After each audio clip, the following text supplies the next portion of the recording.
Hello मेरे प्यारे बच्चों। तो हम लोगों ने कवर कर लिया था कार्बनिक रसायन की पूरी वीडियो। इस वीडियो में हम लोग अकार्बनिक रसायन में जितने भी पिछले वर्षों में क्वेश्चन आए हुए हैं उन्हें कवर करने वाले हैं। तो पूरी वीडियो देखकर देखिएगा, ये वीडियो भी आपके लिए बहुत हेल्पफुल होने वाली है। मेरा मानना ये है कि अगर आप ये दोनों वीडियो देख लेते हो तो जिनको भी टेंशन हो रही है रसायन विज्ञान के बारे में, वो टेंशन सारी दूर हो जाने वाली है।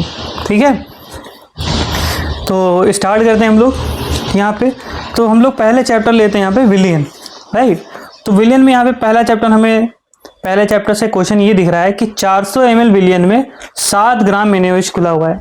क्वेश्चन क्या दिया हुआ है? 400 ml विलियन में 400 ml विलियन हमें दिया हुआ है, ठीक है। और 400 ml विलियन में कह रहे हैं कि 7 ग्राम NaOH घुला हुआ है, 7 ग्राम NaOH घुला हुआ है, ठीक है। हमें क्या ज्ञात करनी है? मोलरता ज्ञात करनी है। सिंपल से क्या ज्ञात करनी है? मोलरता। तो जब भी मोलरता ज्ञात करनी है और आपको अगर वैल्यू दी हुई ग्राम में, ठीक है, तो आप कौन सा सूत्र लगाओगे? आप मोलरता का सूत्र लगाओगे, विलेय की ग्राम में मात्रा, विलेय की ग्राम में मात्रा बटे विलेय का अणुभार, विलेय का अणुभार और गुणे आयतन, विलियन का आयतन लीटर में, गुणे विलियन का आयतन किसमें? लीटर में। अब यहां पे ध्यान दीजिए कि मोलरता का सूत्र क्या होता है? विलेय के मोलों की संख्या बटे विलियन का आयतन लीटर में होता है। लेकिन चूंकि यहाँ पे ग्राम में वैल्यू हमें दी हुई है तो इसलिए यहाँ पे लिखा हुआ है मोलों की संख्या की जगह पे ग्राम में मात्रा बटे अणुभार। वैल्यू पुट करते हैं। विलेय की ग्राम में मात्रा दी हुई है 7 ग्राम। विलेय का अणुभार देखिए कितना दिया हुआ है। NaOH का अणुभार नहीं दिया तो हम निकाल लेंगे। तो NaOH का अणुभार, ये अणुभार कितना होगा? तो Na सोडियम होता है हमारा, सोडियम का कितना होता है? 23, ऑक्सीजन का होता है 16 और हाइड्रोजन का 1।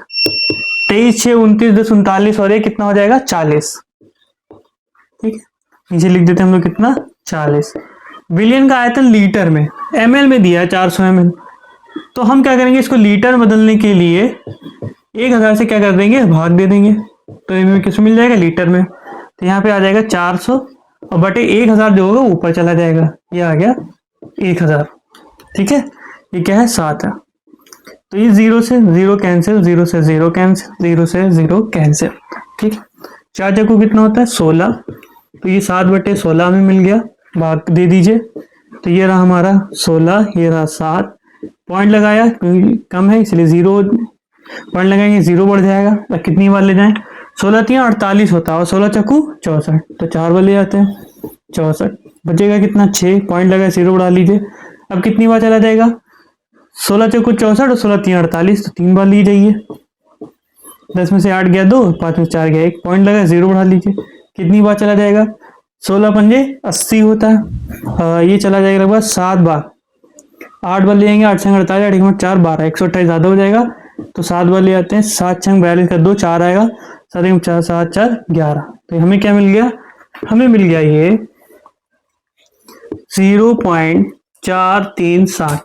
और मोलरता का मात्रक क्या होता है? मोल प्रति लीटर, या आप लिख सकते हो यहाँ पर कैपिटल M भी लिख सकते हो। ठीक है, तो ये पहला क्वेश्चन हमारा क्या हो गया? सॉल्व। नेक्स्ट करते हैं हम लोग।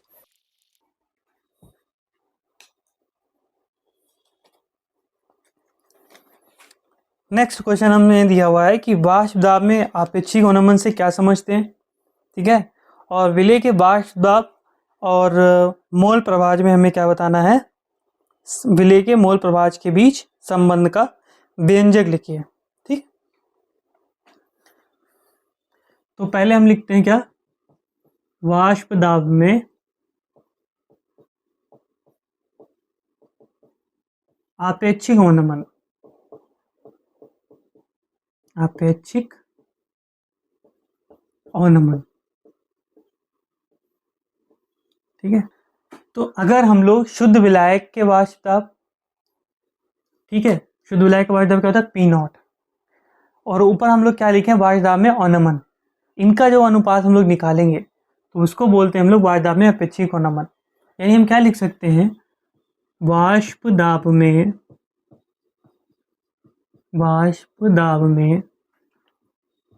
अवनमन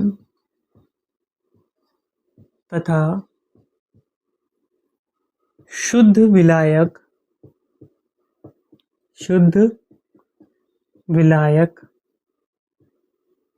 के वाष्प दाब के अनुपात को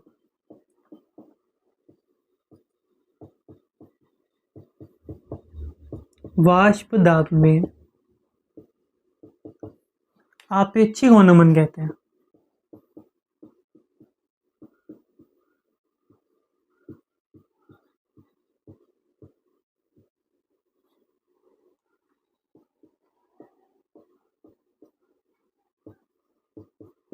ठीक है, क्या लिखा है, वाष्प दाब में अवनमन। वाष्प दाब में अवनमन क्या होता है, तो शुद्ध विलायक का जो वाष्प दाब होता है उसमें से अगर हम लोग विलयन का वाष्प दाब घटा दें, यानी शुद्ध विलायक का वाष्प दाब ज़्यादा होता है, ये विलयन का वाष्प दाब होता है, इनके अंतर को ही हम लोग क्या कहते हैं, वाष्प दाब में अवनमन।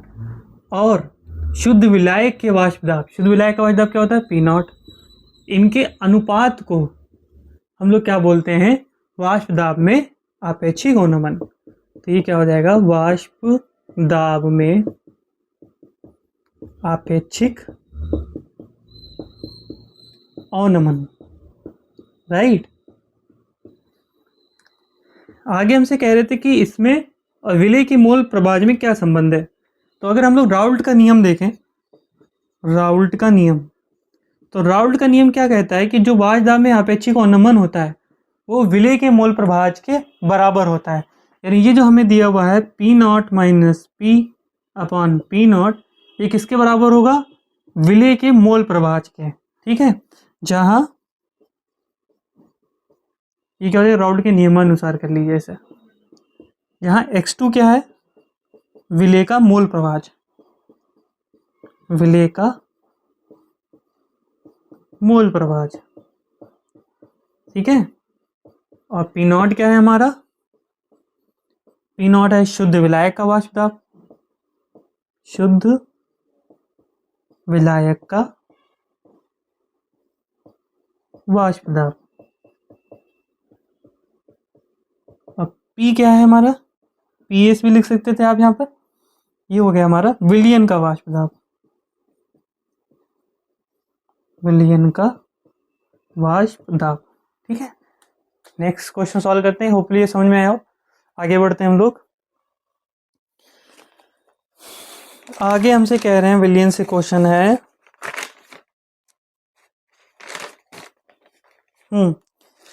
एक मोलल जलीय विलयन में विलय का मोल अंश होता है, एक मोलल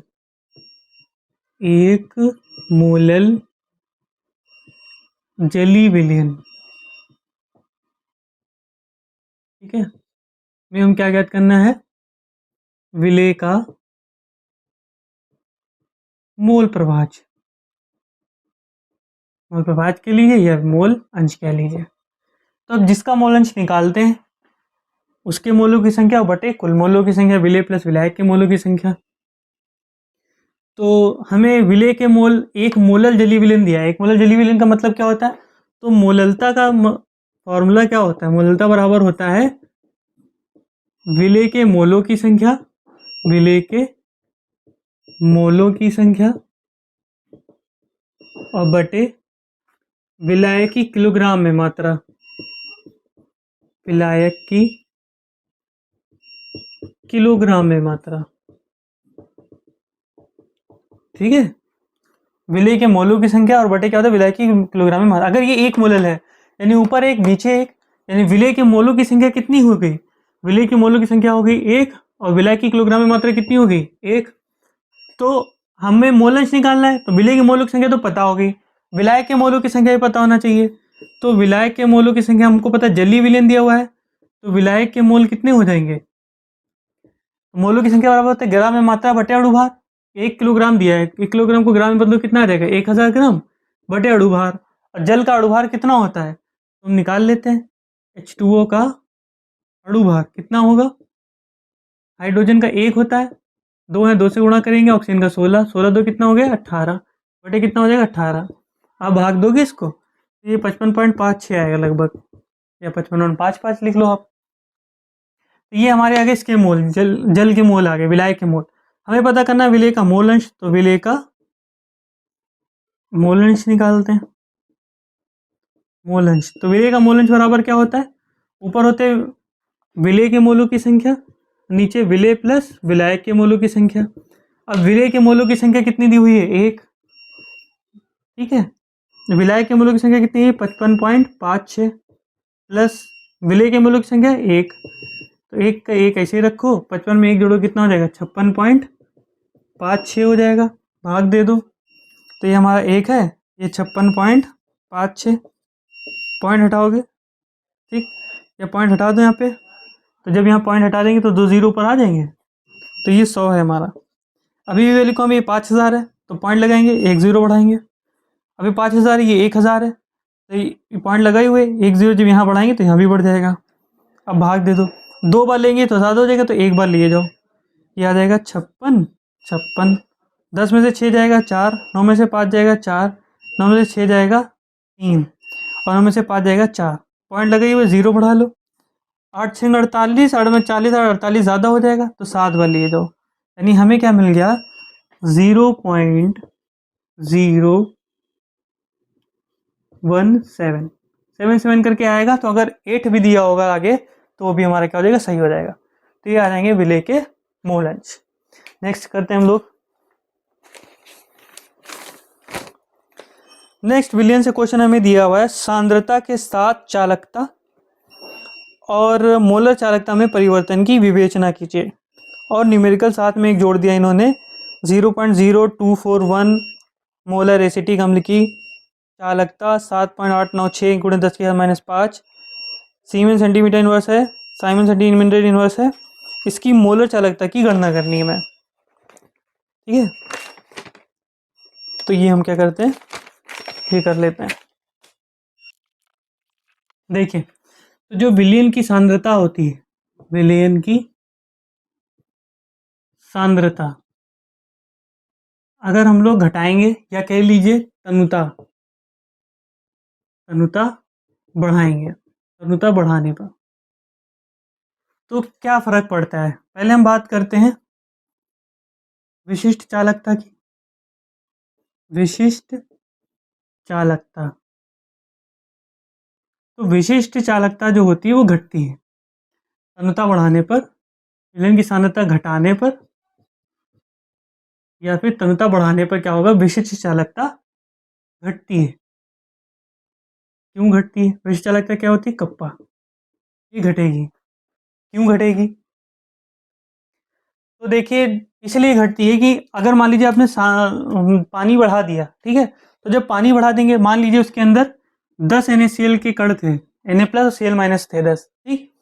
अब ये पानी बढ़ा दिया, तो अगर हम एक छोटे से क्षेत्र में बोले, विशिष्ट चालकता क्या होती है, छोटे से क्षेत्र में प्रति एकांक आयतन में, उस क्षेत्र में अब आयन दूर दूर फैल जाएंगे, तो उस क्षेत्र में मान लो पहले 10 7 4 आयन आ रहे थे, अब जब पानी ज़्यादा हो गया तो आयन दूर दूर हो जाएंगे, तो उस छोटे से क्षेत्र में आयन जो आएंगे वो कम आएंगे।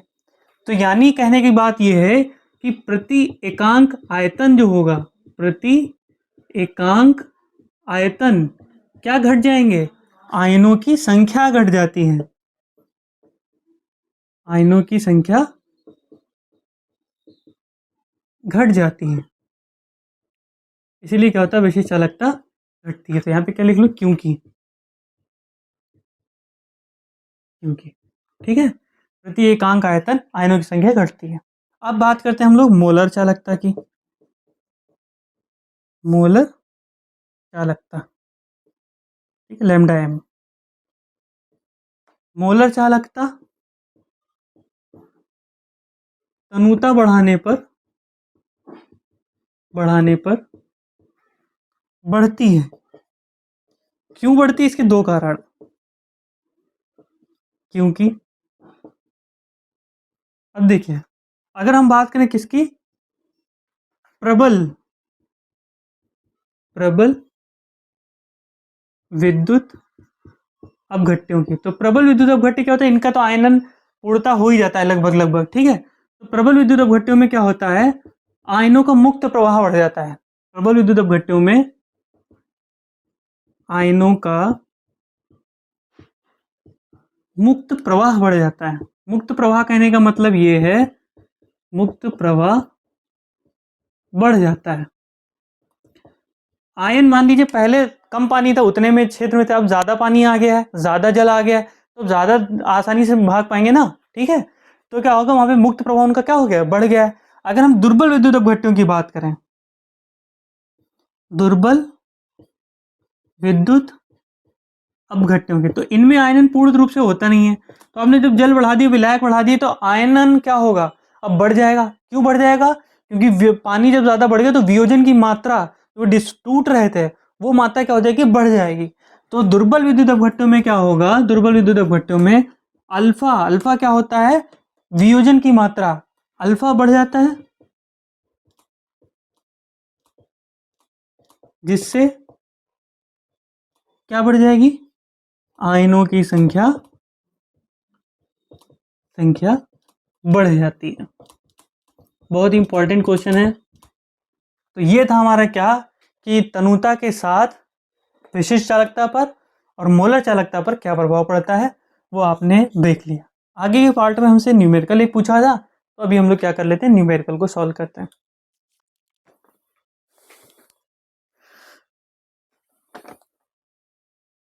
दिया है हमें 0.0000241 मोलर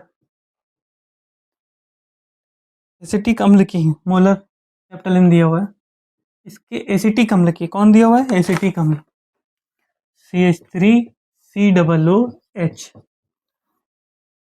एसिटिक अम्ल की चालकता दी हुई है, कितनी है, 7.896 गुणे 10⁻⁻5 साइमन सेंटीमीटर इनवर्स,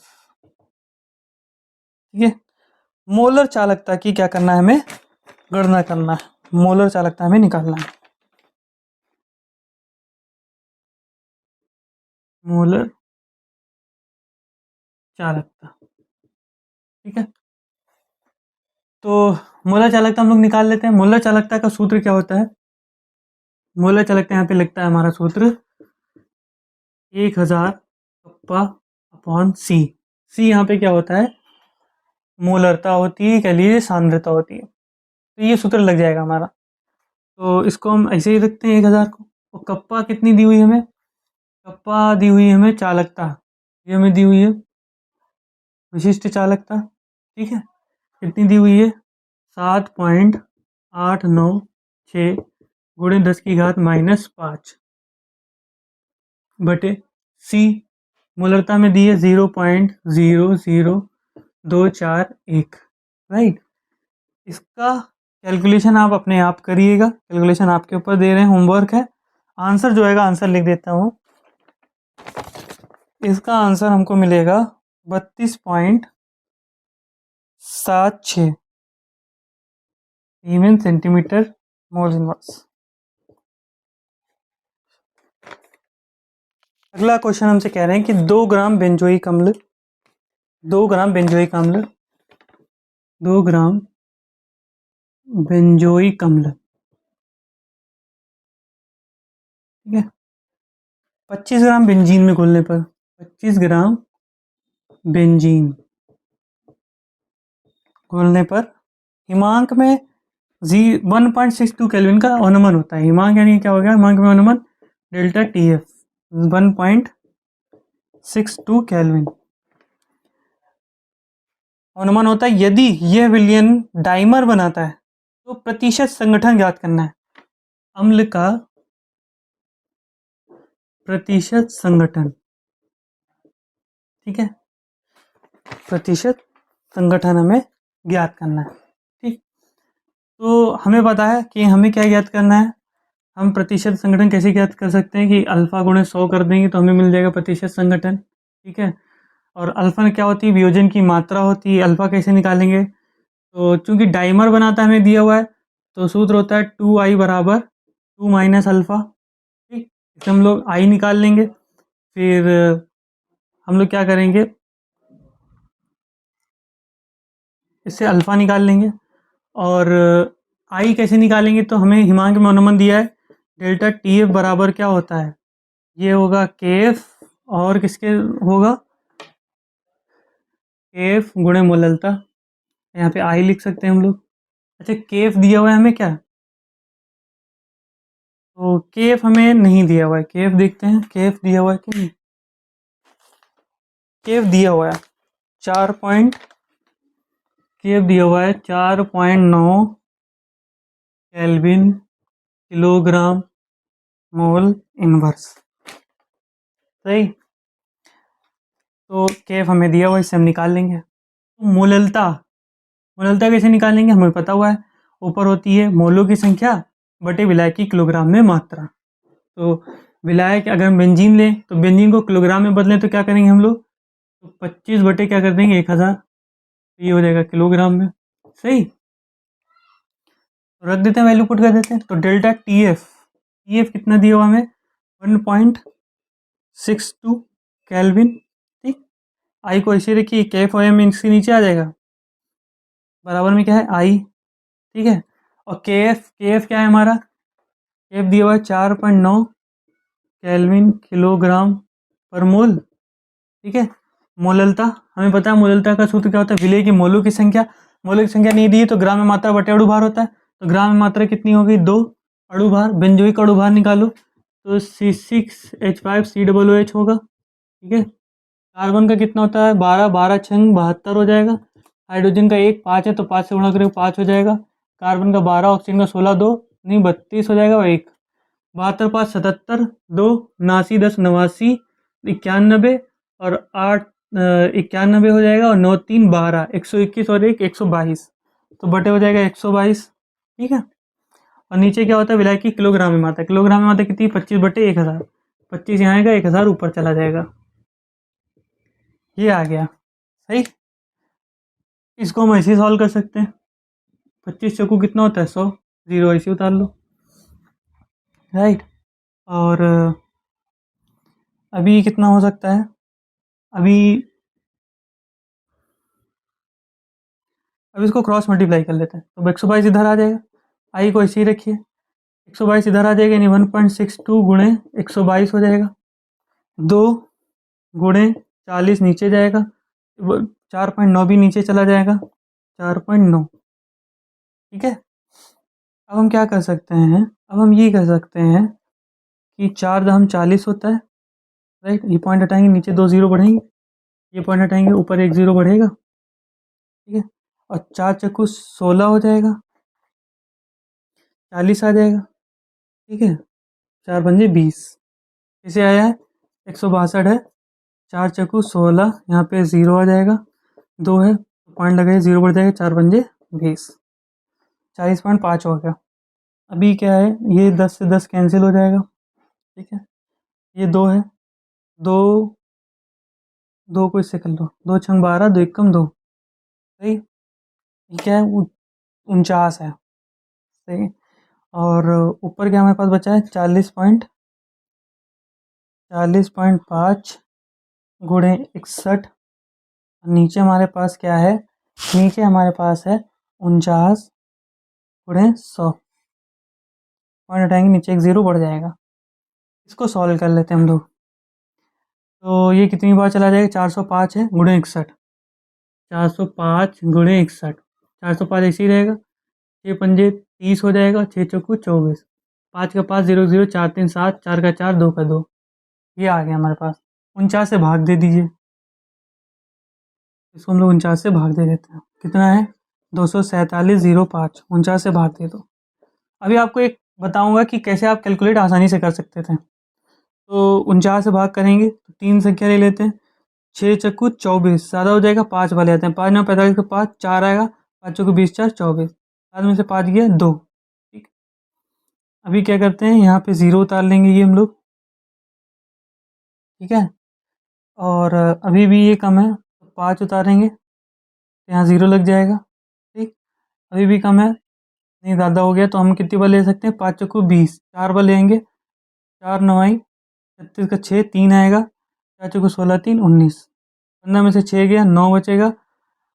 और यहाँ पे हमारे पास क्या बचेगा, 9 19 में से कुछ आएगा, कुछ नहीं बचेगा। पॉइंट चाहो तो लगा लो, ज़ीरो बढ़ा लो, कितनी बार चल जाएगा, लगभग एक बार।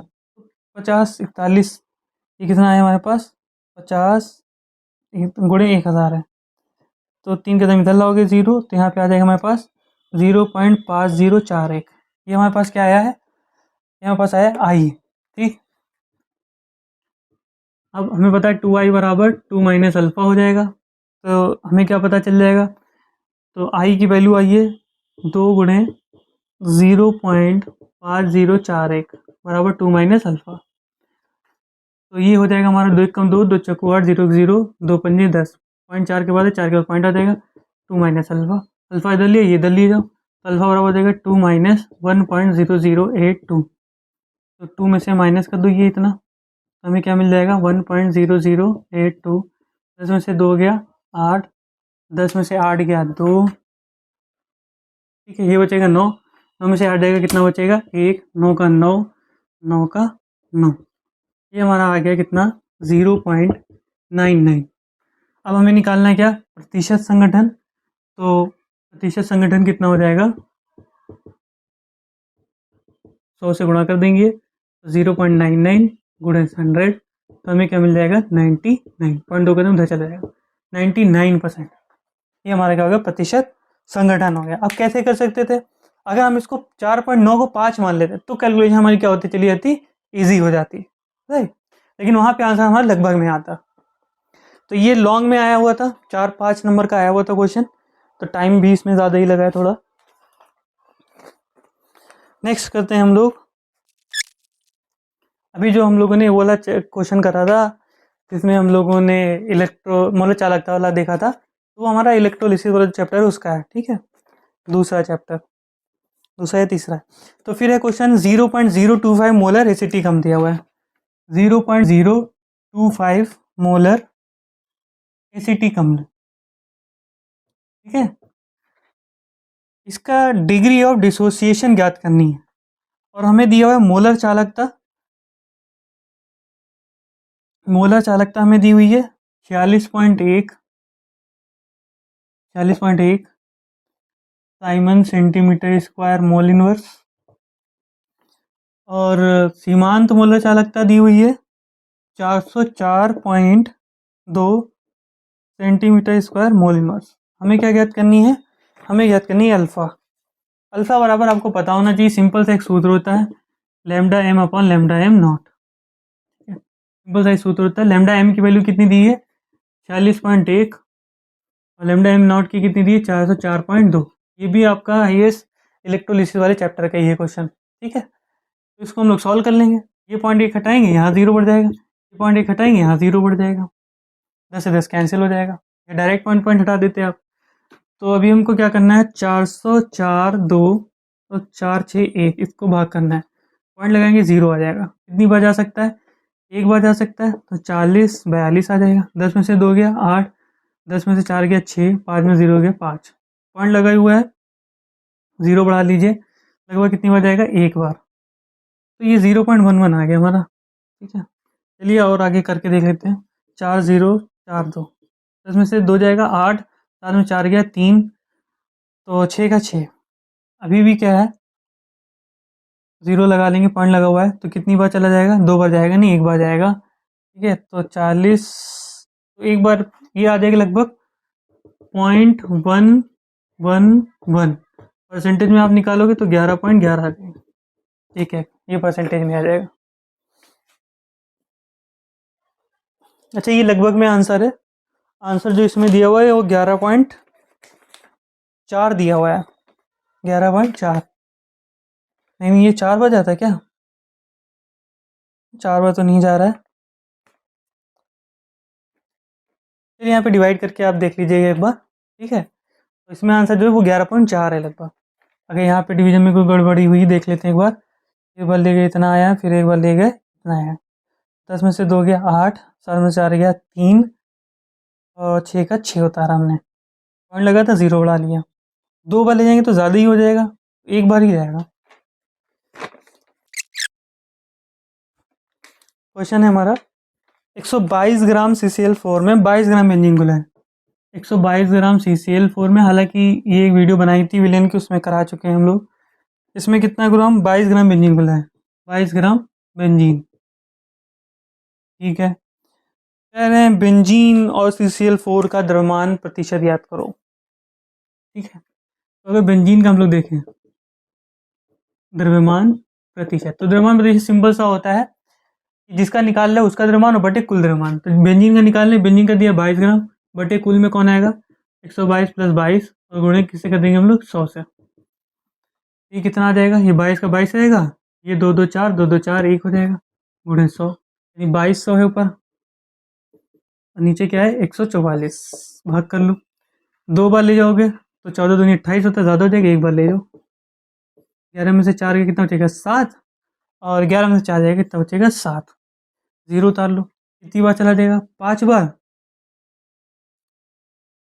5 बार ले जाके देखते हैं, 5 चौको 20 का 0 2 आएगा, 5 चौको 20 2 22, 5 5 2 7, 0 0 7 में 2 गया 5, पॉइंट लगाओ, 0 बढ़ा लो, कितनी बार चला जाएगा 14 चौको 56, 3 बार ले जाओ तो 3 चौको 12 2, 3 चौको 12 तेरह 3 1 आएगा, 3 कम 3 और 1 4, 10 में से 2 गया 8, 9 में से 3 गया 6, पॉइंट लगा, 0 बढ़ा लो, कितनी बार चला जाएगा 14 छंग 84, 14 सत्ते 98, 14 पंजे 70, 5 बार 4 बार ले जाओ, 4 चौको 16 6 1 आएगा, 4 चौको 16 14 चौको 56 1 57, ये आगे लगभग 15.34। ठीक है, 15.34% आगे बेंजीन का। अब हम निकाल लेते हैं किसका CCl4 का द्रव्यमान प्रतिशत। हालांकि 100 में से आप ये घटा दोगे तो उतना ही आंसर आएगा लगभग, फिलहाल हम लोग निकालते हैं। तो CCl4 का कितना 122 है, नीचे टोटल कितना हो जाएगा, हमने जोड़ा ऊपर 144, गुणा से कर देंगे 100 से, तो ये हमारा है 12,200 भाग किससे करना है 144। देखो कितनी बार ले जाओगे, तो 3 संख्या लेंगे हम लोग, अभी भी कम है, एक और ले लो 4, कितनी बार ले जाएंगे लगभग 12 है, 9 चौक 36, 9 एकम 9 3 12, ज़्यादा हो जाएगा, 8 बार लेके देखो, 8 चौको 32 का 2 3 आएगा, 8 चौको 32 3 35 5 3 आएगा, 8 एक 8 3 11, 10 में से 2 गया 8, 11 में से 5 गया 6। ठीक है, 0 उतार लो, कितनी बार चला जाएगा 14 चक्कू 56, 14 पंजे 70, 4 पर ले जाओ, 4 चक्कू 16 6 1 आएगा, 4 चक्कू 16 17 7 1 आएगा, 4 एकम 4 और 1 5, 10 में 6 गया 4, 7 में 7 गया 0, 6 से 5 गया 1, पॉइंट लगा लो, 0 बढ़ा लो, कितनी बार चला जाएगा 5 9 बार, 9 चौक 36, 9 एकम ज़्यादा हो जाएगा, 8 चौक 32, 7 चौको 28, 7 एकम 7 दोनों 7 बार ले आके देखो, 7 चौको 28 का 8 2 आएगा, 7 चौको 28 2 30 3 आएगा, 7 एकम 7 3 10, यहाँ पे आ जाएगा 32, पॉइंट लगाए, 0 बढ़ा लो, कितनी बार चला जाएगा 14 चौकू 56, 14 3 42, 14 दूनी 28, तो ये आ गया 84.72, तो लगभग उतना ही आएगा, 14.62 आप जोड़ोगे 100% बन जाएगा। हाँ, ये क्वेश्चन है कि 180 ग्राम में जल के मोलों की संख्या बताइए। ठीक है, 180 ग्राम में जल के मोल कितने होंगे, तो मोलों की संख्या का हमको पता है, सूत्र क्या होता है, मोलों की संख्या बराबर होता है, मोलों की संख्या बराबर क्या होता है, ग्राम में मात्रा, ग्राम में मात्रा और बटे अणुभार। तो ग्राम में मात्रा कितनी दी हुई है, ग्राम में मात्रा दी 180 ग्राम, और जल का अगर हम लोग अणुभार निकालेंगे, जल होता है हमारा H2O, H का होता है 1, 2 है तो 2 से गुणा, 3 का 16, 16 2 18, तो 18 एकम 18, यानी 10 आ जाएगा, 10 मोल। ठीक है,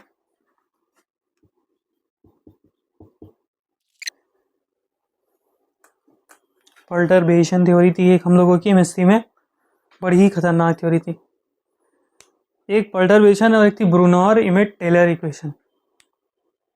चलिए, अच्छा, पराशर दाब से एक क्वेश्चन आया हुआ कि पराशर दाब को परिभाषित कीजिए, पराशर दाब एवं मोलर द्रव्यमान में संबंध स्थापित कीजिए। तो पराशर दाब की एक नीचे लिंक दे देंगे, एक वीडियो उसमें पड़ी हुई है, देख लीजिए, बहुत छोटी सी वीडियो, ज़्यादा बड़ी भी नहीं है, उसमें देख लेंगे, उसमें आपका पराशर दाब निपट जाएगा। बाकी इसमें है मोलर द्रव्यमान से संबंध स्थापित कीजिए, तो सिंपल सा देखिए क्या है, परासरण दाब और मोलर द्रव्यमान।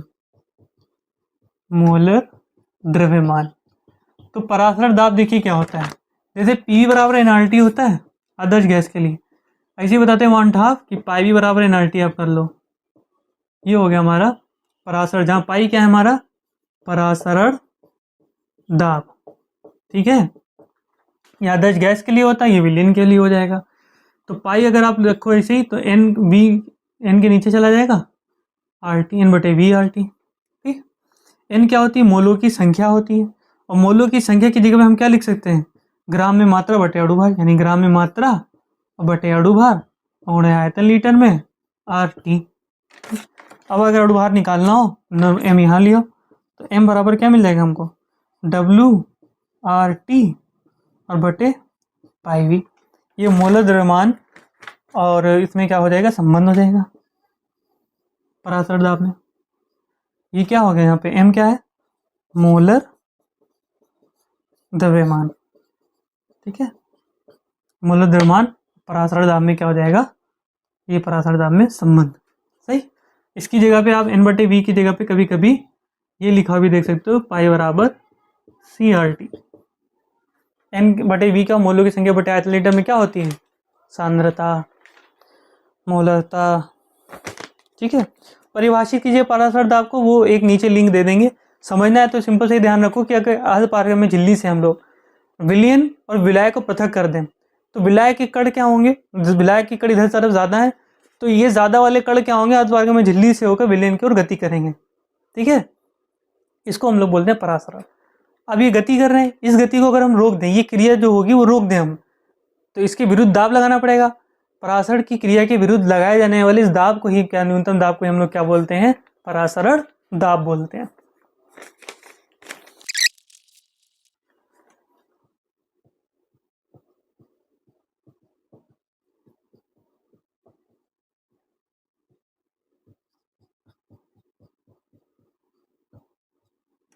ठीक है, विलियन में ध्यान रखिएगा, विलियन जो चैप्टर है, आप विलियन चैप्टर से ये सूत्र जरूर करके जाइएगा।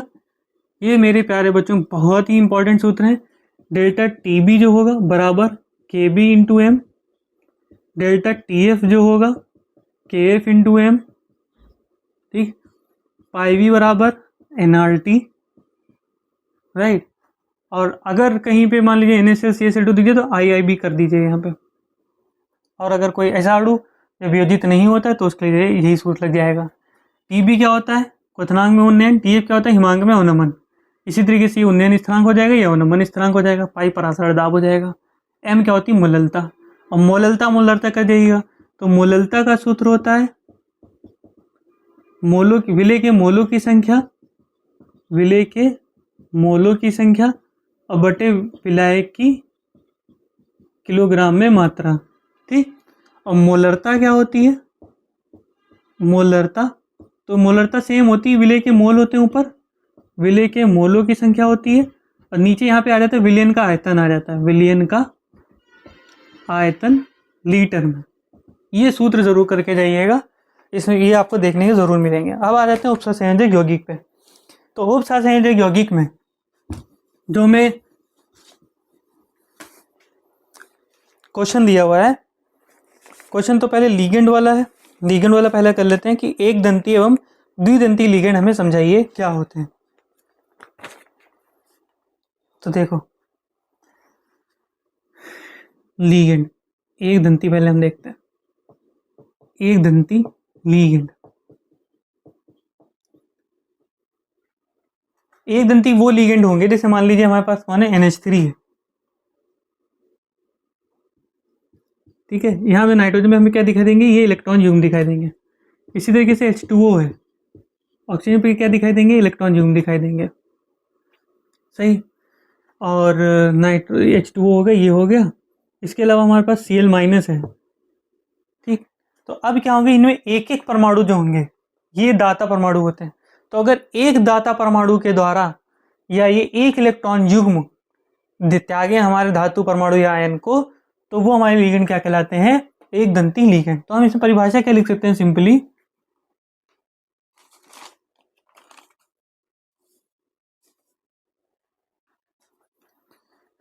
वे लिगेंड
देखिए परिभाषा क्या बनी, वो लिगेंड जो एक दाता परमाणु द्वारा एक इलेक्ट्रॉन युग्म त्याग कर बंध बनाएंगे केंद्रीय धातु परमाणु आयन से, उसको हम लोग क्या बोलेंगे, एक दंती लिगेंड।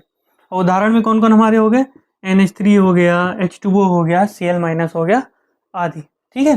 और द्विदंतीय अगर लिगेंड की बात करें सिंपल सा, तो यहाँ पे आप क्या कर दोगे, दो दाता परमाणु द्वारा दो इलेक्ट्रॉन युग्म, ठीक है, या एक दाता परमाणु द्वारा दो इलेक्ट्रॉन युग्म त्यागे, उनको हम लोग क्या बोलेंगे, द्विदंती लिगेंड कहेंगे। लेकिन चूंकि एक ही परमाणु दो इलेक्ट्रॉन युग्म एक समय पे नहीं त्यागता हुआ दिखाई देगा, ठीक, तो दो अलग अलग परमाणु होंगे, अणु एक ही होगा लेकिन दो अलग अलग परमाणु इलेक्ट्रॉन युग्म त्यागेंगे। तो इसमें हम क्या लिख सकते हैं, इसमें हम लिख सकते हैं, आप चाहो तो ये हटा भी दो, ठीक, ऐसे लिख लो, वे लिगेंड जो एक दाता परमाणु द्वारा केंद्रीय धातु परमाणु आयन से बंध बनाते हैं एक दंती लिगेंड कहलाते हैं, ये भी सही है। अब हम आते हैं द्विदंती लिगेंड, द्विदंती लिगेंड। तो द्विदंती लिगेंड में हम लोग क्या लिखेंगे, द्विदंती लिगेंड में भी सेम लिख सकते हैं, बस एक ही जगह पे क्या आ जाएगा, दो दाता परमाणु आ जाएगा। ठीक है, तो हम लिख लेते हैं, एक बार लिख लेते हैं, वे लिगेंड जो दो दाता परमाणु या आयन हो सकते हैं द्वारा केंद्रीय धातु परमाणु या आयन से, अच्छा बंध भी चाहो तो आप लिख सकते हो कि उपसहसंयोजक बंध बनाते हैं, उपसहसंयोजक बंध बनाते हैं, द्विदंती लिगेंड कहलाते हैं, द्विदंती लिगेंड कहलाते हैं। अगर आपको ये नहीं पता हो कि दाता परमाणु किसको बोलते हैं, तो लिगेंड में वो परमाणु या आयन जो इलेक्ट्रॉन में त्याग रहा होता है उसको दाता परमाणु बोलते हैं। अब देखिए इसके उदाहरण बहुत अच्छी इंपॉर्टेंट है और अच्छे भी हैं कि आपसे कभी कभी पूछ लेते हैं। ठीक है, एक तो हमारा हो गया एथिलीन का सूत्र क्या होता है, CH2 डबल बॉन्ड CH2 होता है, एक बॉन्ड हटाओ, एक NH2 यहाँ जोड़ो और एक NH2 यहाँ जोड़ो, तो ये हो गया एथिलीन डाइमीन। यहाँ से इलेक्ट्रॉन में क्या करेगा, ये त्यागेगा और उपसहसंयोजक बंध बनाएगा, तो इसका नाम क्या हो गया, एथिलीन डाइमीन, शॉर्टकट में EN कहते हैं।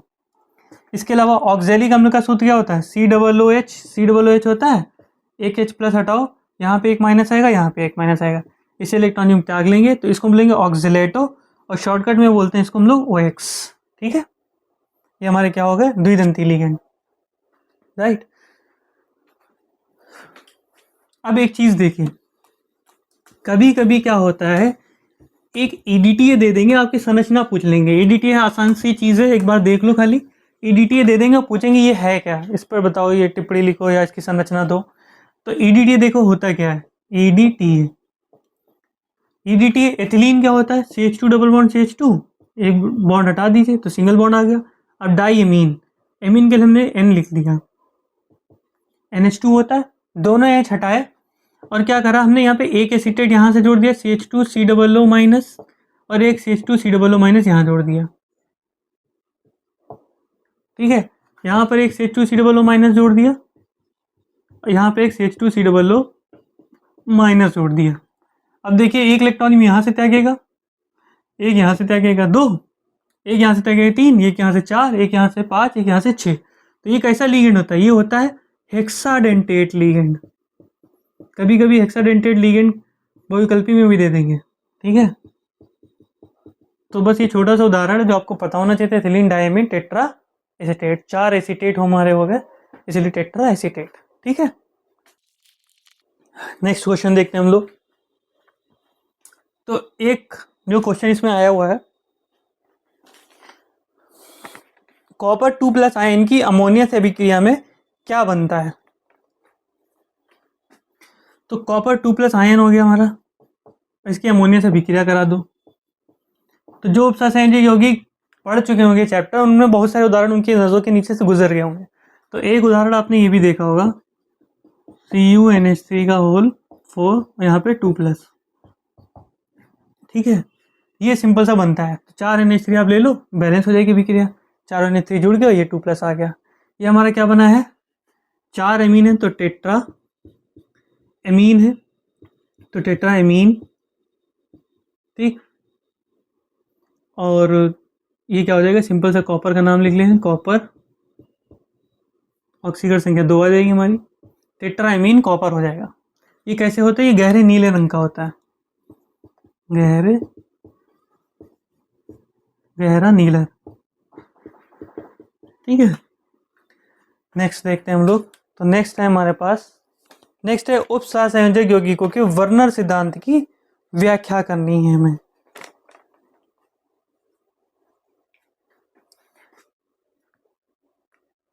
इसके आगे यहाँ पे चूंकि आयन लगा हुआ है तो हमें आयन भी लिख सकते हो आप। ये बनाता क्या है? ये जटिल आयन होता है, एक हमारा कॉम्प्लेक्स बनाता है। तो सिंपल से अगर हिंदी में लाइन में लिखना हो कि कॉपर Cu2+ अमोनिया के साथ विक्रिया करता है तो क्या बनाता है? तो हमारा टेट्रामीन कॉपर का कॉम्प्लेक्स बनाता है, लवण बना, संकुल बनाता है कह दीजिए, ठीक है। अब आते हैं हम लोग वर्नर का सिद्धांत। वर्नर का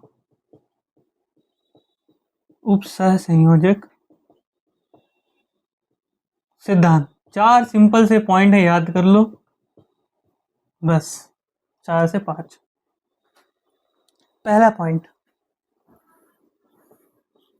वर्नर कहते हैं कि जो उपसहसंयोजक यौगिक होता है, जैसे मान लीजिए K4FeCN6, इसमें हमारा ये केंद्रीय धातु परमाणु या आयन होता है।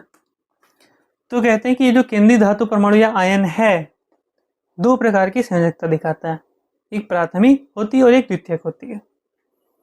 तो ये वाला ये प्राथमिक आयन, प्राथमिक संयोजकता इसकी सेटिस्फाई करता है।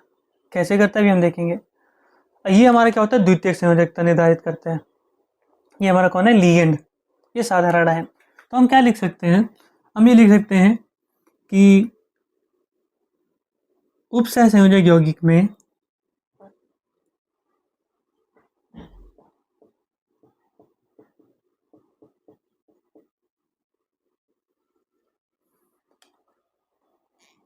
उपसहसंयोजक यौगिक में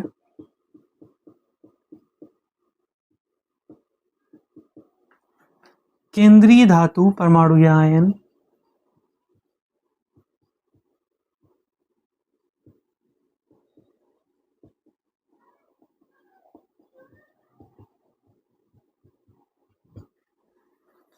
दो प्रकार की संयोजकता प्रदर्शित करता है।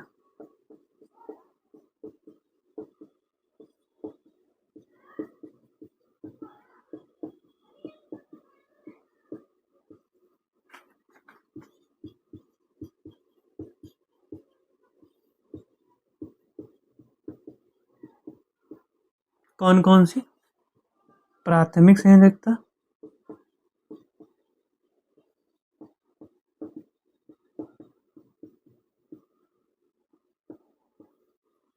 और द्वितीयक संयोजकता।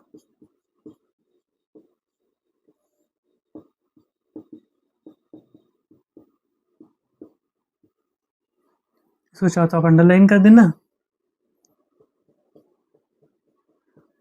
अब प्राथमिक संयोजकता जो होगी वो साधारण आयन द्वारा, जबकि द्वितीयक संयोजकता जो होगी वो लीगेंड द्वारा, ठीक है।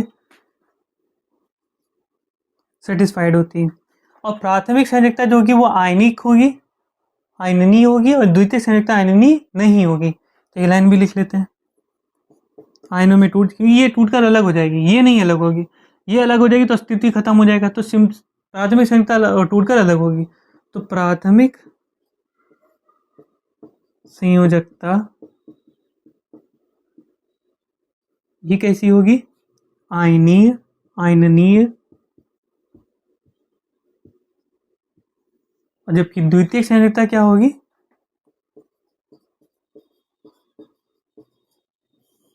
द्वितीयक संयोजकता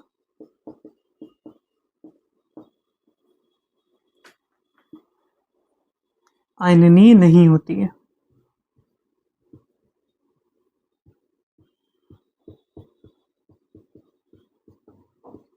ठीक है, तीसरा पॉइंट देखिए। अब जो प्राथमिक संयोजकता होगी, प्राथमिक संयोजकता वो साधारण आयन, जैसे बाहर जो इस स्पेयर के बाहर लिखा हुआ वो प्राथमिक संयोजकता को निर्धारित करेगा। प्राथमिक संयोजकता साधारण आयन, और जबकि द्वितीयक संयोजकता कौन होगी?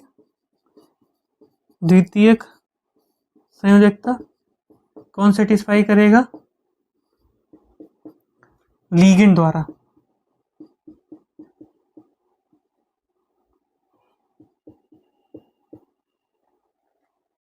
ठीक है, सेटिस्फाइड होती है, या इसके जो भी लिख लिए निर्धारित होती है।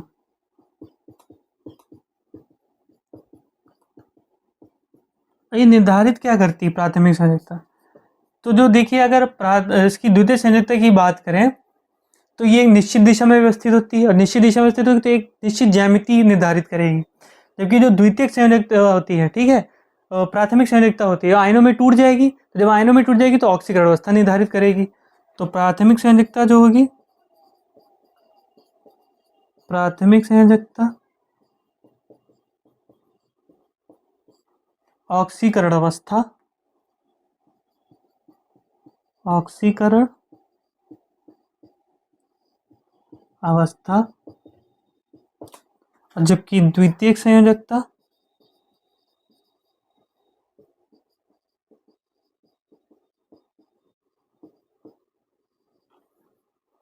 निश्चित दिशा में होने के कारण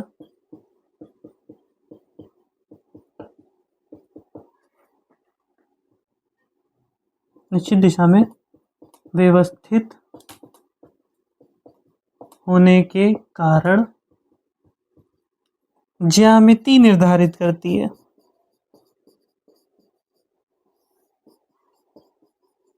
ज्यामिति निर्धारित करती है। ठीक है, ये ऑक्सीकरण अवस्था होगी, ये ज्यामिति हो गई। अब एक चीज देखिए, इसमें आगे एग्जाम्पल भी हैं कुछ कोबाल्ट क्लोराइड और अमोनिया के कॉम्प्लेक्स के, तो वो हम नहीं देखे, हमने थ्योरी थोड़ी देख ली हुई है। ठीक है, इतना आप थ्योरी लिख दोगे और इतना ही इनफ रहेगा आपके लिए। सही, आगे हम लोग बढ़ते हैं। ये हो गया वर्नर का अपसंयोजक सिद्धांत।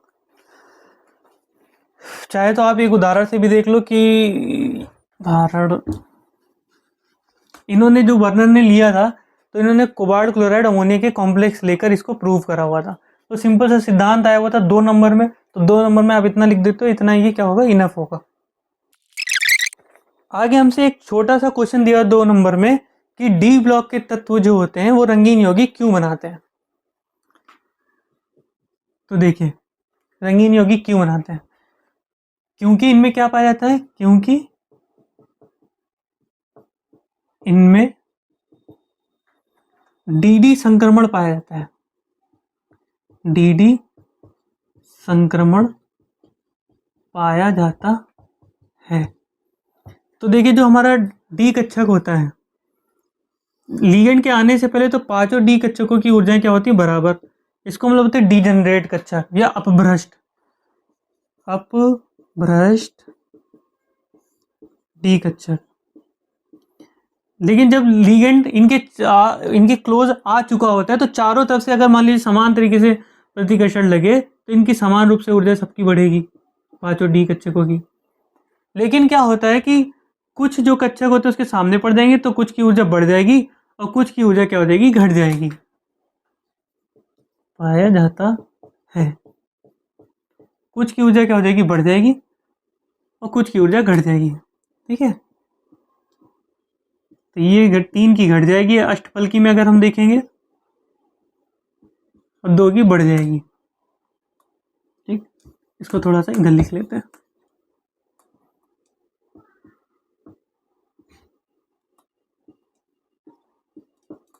अगर हम इनको यहीं पे एक बार फिर से बना लें तो देखिए, इसको हम लोग बोलते हैं T2G सेट और इसको हम लोग बोलते हैं EG सेट। ये अष्टफलकी में हमने दिखाया हुआ, किसमें दिखाया, अष्टफलकी में। तो ये जो डी कक्षक को टूटना होता है इसको बोलते हैं क्रिस्टल फील्ड स्प्लिटिंग, क्रिस्टल क्षेत्र विपाटन। ये जो टूटा हुआ है इसका टूटना हम लोग क्या कहते हैं, क्रिस्टल क्षेत्र विपाटन। ठीक है, अगर मान लीजिए D1 होता यहाँ पे होता, यहाँ पे होता, तो ये D1 क्या कर सकता था, एक इलेक्ट्रॉन लेकर यहाँ आ जाता। ठीक है, इसी को हम लोग क्या बोलते हैं, DD संक्रमण। और हमको पता है कुछ समय के लिए जब वापस आता है तो ये क्या होता है, जो इसने ऊर्जा ग्रहण करी है उसकी जो विपरीत कॉम्प्लीमेंट्री लाइट का हमको दिखाई देने लगता है। इतना सब हमें नहीं समझना है, ये इलेक्ट्रॉन अब डीडी संक्रमण कर सकता है इसलिए रंग शो करेगा, रंगीन होगा। यानी अगर हम देखें तो D1 से लेकर के D9 तक के ये सब हमें क्या दिखाई देंगे, रंगीन दिखाई देंगे। ठीक है, क्योंकि इनमें क्या होगा, इनमें डीडी संक्रमण होगा। ठीक, लेकिन अगर हम लोग D10 की बात करें, अगर 10 के 10 भर जाएं तो ऊपर जगह ही नहीं होगी खाली जाने के लिए, तब भी नहीं होगा। और अगर एक भी इलेक्ट्रॉन नहीं है, इलेक्ट्रॉन ही नहीं है, तब भी संक्रमण नहीं होगा। तो ये सब हमारे क्या होते हैं, ये रंगहीन होते हैं, क्योंकि इनमें डीडी संक्रमण नहीं होता है। ठीक है, तो ये 2 नंबर में आ जाता है। अब इतना लिख देते हो तो आपको पूरे नंबर मिल जाएंगे। नेक्स्ट हम लोग करते हैं, नेक्स्ट चैप्टर हम लोग आ जाते हैं रासायनिक बलगतिकी। रासायनिक बलगतिकी। देखिए रासायनिक बलगतिकी क्या है। तो रासायनिक बलगतिकी में हम लोगों को दिया हुआ है यहाँ पर, एक तो कोटि आणविकता में अंतर है, तो पहले यही देख लेते हैं। एक तरफ लिख लेते हैं हम लोग कोटि और एक तरफ लिख लेते हैं आणविकता। तो कोटि आणविकता में अंतर क्या होता है, तो कोटि देखिए क्या होती है, पहले आणविकता देखते हैं क्या होती है। तो किसी भी रासायनिक विक्रिया में भाग लेने वाले अणुओं की जो संख्या होती है उसे हम लोग बोलते हैं आणविकता। तो पहली तो परिभाषा ही हो गई, ये विक्रिया में भाग लेने वाले अणुओं की संख्या, ये क्या होती है, आणविकता होती है। ठीक है, कोटि क्या होती है, कोटि मान लीजिए 2 अणु भाग लेना है विक्रिया में, तो दोनों तो वेग निर्धारित कर भी सकते हैं, नहीं भी कर सकते हैं। तो कोटि क्या होती है, तो अभिकारक अणुओं की ही संख्या होती है, अभिकारक अणुओं की वह संख्या जो क्या निर्धारित करेगी, जो अभिक्रिया का वेग निर्धारित करती है। जो अभिक्रिया का वेग निर्धारित करती है उसे हम लोग क्या बोलते हैं, कोटि बोलते हैं। ये पहला पॉइंट हो गया। दूसरा पॉइंट देखते हैं क्या होता है। ठीक है, दूसरी देखिए, ये पहला पॉइंट हो गया।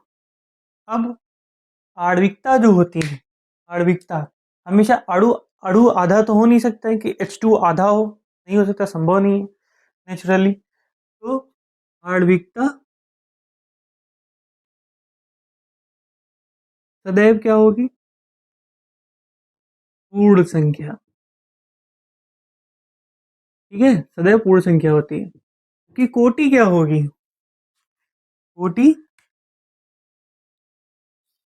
भिन्नात्मक भी हो सकती है। कोटि भिन्नात्मक भी हो सकती है, भिन्नात्मक भी हो सकती है, राइट। तीसरा पॉइंट देख लेते हैं, आणविकता कभी भी शून्य नहीं होगी। ऐसा नहीं कि अणु भाग ही नहीं ले रहे, जब अणु भाग नहीं लेंगे तो बनेगा क्या फिर, ठीक है। तो आणविकता शून्य नहीं हो सकती, जबकि कोटि शून्य हो सकती है, कोटि शून्य हो सकती है, ठीक है। आणविकता जो है विक्रिया को देखकर बता सकते हैं हम लोग, जबकि कोटि जो है, कोटि देखकर नहीं बता सकते हैं। ये कैसा मान है, ये है एक प्रायोगिक मान है, प्रयोग के आधार पर निर्धारित कर सकते हो, जबकि आणविकता देखकर बताई जा सकती है, अभिक्रिया देखकर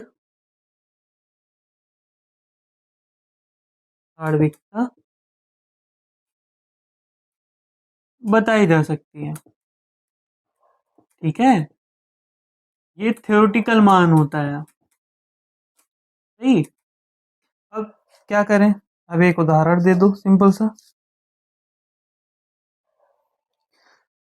कोटि हमारी जटिल अभिक्रियाओं पर भी लग सकती है, आणविकता नहीं लगती है। सिंपल सा हम एक उदाहरण देते हैं, CH3 COO C2H5 plus H2O, और क्या बनेगा CH3COOH और प्लस C2H5OH, ठीक है। ये अम्लीय माध्यम में हो रही है। तो यहाँ पर जो होता है, यहाँ पे कोटि कितनी होती है, यहाँ पर इसकी कोटि होती है आपकी 1, और जबकि आणविकता कितनी होती है, आणविकता होती है 2, ठीक है। कोटि हम और कैसे बता सकते हैं, कोटि जो है हम लोग कोई अभिक्रिया का वेग देखेंगे, उसके आधार पर हम लोग निर्धारित कर सकते हैं। जो अभिकारक अणु की सांद्रता की घात होती है, उनका योग होती है कोटि, ठीक है। तो चलिए नेक्स्ट सॉल्व करते हैं हम लोग।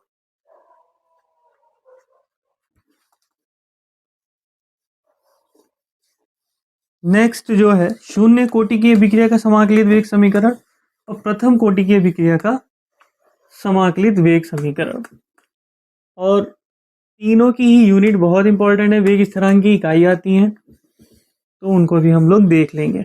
एक सक्रिय द्रव्यमान पर न्यूमेरिकल आया हुआ है, उसे भी देख लेंगे, सबको देख लेंगे, ठीक है। तो पहले हम देखते हैं शून्य कोटि की अभिक्रिया का समाकलित वेग समीकरण। मान लीजिए क्या देखने जा रहे हैं हम लोग, शून्य कोटि की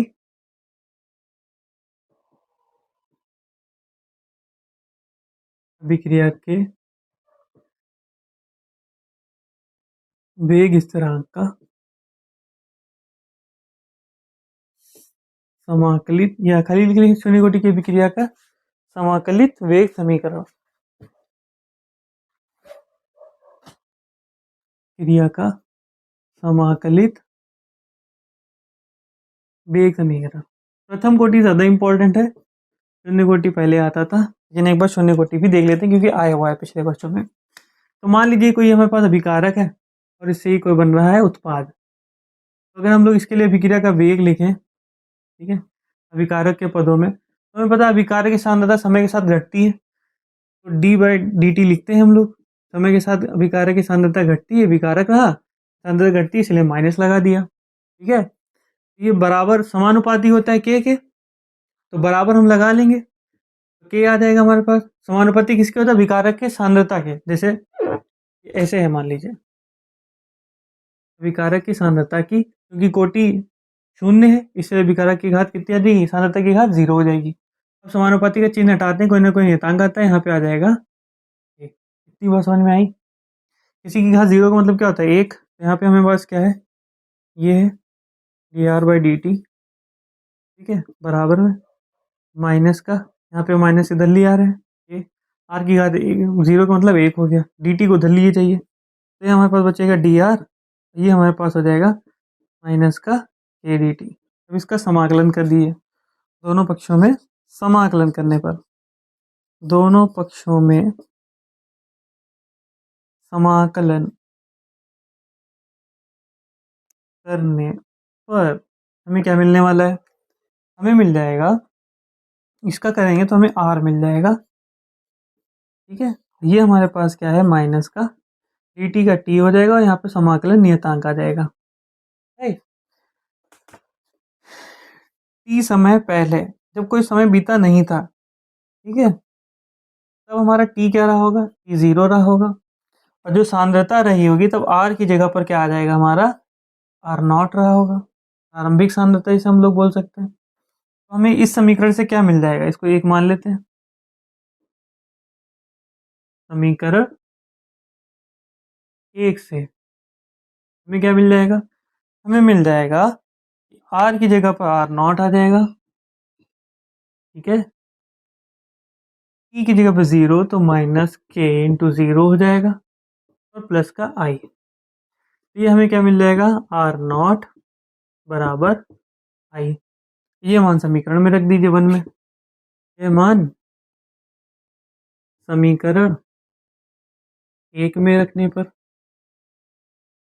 हमें क्या मिल जाएगा, एक में रखेंगे आर तो आर ही रहेगा, आर को आर रखिए, बराबर माइनस का के है, ई है, और यहाँ पे आई की जगह पे क्या आ जाएगा, आर नॉट आ जाएगा। ठीक है, माइनस के टी को इधर लिए, आर को इधर लिए, ये तो हमें क्या मिल जाएगा, के टी प्लस का हो जाएगा, ये आर नॉट माइनस, ये आर माइनस का हो जाएगा सांद्रता, और के बराबर क्या हो जाएगा, टी नीचे चला जाएगा, ये होगी सांद्रता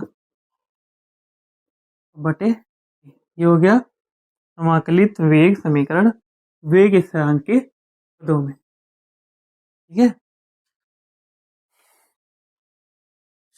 शून्य कोटि की अभिक्रिया का समाकलित वेग समीकरण वेग स्थिरांक के पदों में। अगर यहाँ पे इकाई निकालनी तो क्या होगी, इसकी इकाई क्या होगी, सांद्रता की, दोनों की सेम होगी तो बाहर ले लेंगे हम लोग मोल प्रति लीटर, टी की क्या होगी सेकेंड, तो हमें क्या मिल जाएगा, के की इकाई, शून्य कोटि की अभिक्रिया के लिए इकाई कितनी हो जाएगी, इसकी सांद्रता की होती है मोल प्रति लीटर तो ये मोल बटे लीटर हो जाएगी, समय की होती है सेकेंड, ये क्या मिल गया हमें, मोल लीटर की घात -1 और सेकेंड की घात -1, mole litre inverse second inverse, याद भी कर लीजिए डायरेक्ट तो ज़्यादा आसान रहेगा। तो ये हो गया हमारा शून्य कोटि की अभिक्रिया का समाकलित वेग समीकरण। अब ये हो गया प्रथम कोटि की अभिक्रिया का समाकलित वेग समीकरण वेग स्थिरांक के पदों में। आर की घात अब कितनी आ जाएगी, एक आ जाएगी। ठीक है, बाकी सब same, D R by D T बराबर में ए आर हो जाएगा, डी टी को इधर लीजिएगा, आर को यहाँ लीजिए, तो हमें क्या मिल जाएगा, माइनस का डी आर की सांद्रता बटे में आ जाएगा आर बराबर के डी टी।